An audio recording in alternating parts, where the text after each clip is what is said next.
Grass fire sa Calasiao, Pangasinan sumiklab sa loob ng isang subdivision. Balitang tinutukan ni Russell Simorio. Sa kuha ng amateur video, makikita ang paglamon ng apoy sa isang bakanteng lote sa loob ng isang subdivision sa barangay Bunlag, Calasiao, Pangasinan. Tumagal ng halos 4 na oras ang sunog pero umabot lang ng unang alarma ang sunog. Ayon sa pamunuan ng Calasiao Fire Station, posibleng may nagsunog sa lugar at napabayaan. It's very unlikely kasi hindi pa naman ganun kainit ang panahon. So ang conclusion doon, may nagsunog.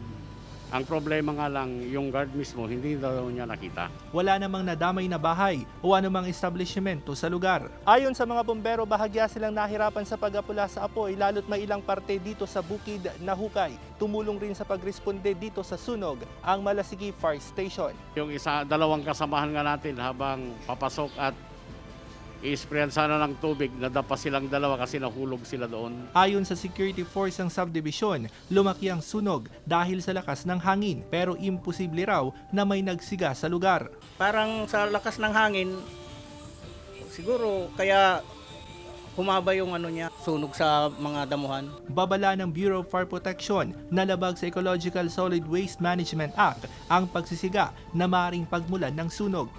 Kasama si Ron Alistair Tanyedo, Russell Simorio, Balitang Amyanan.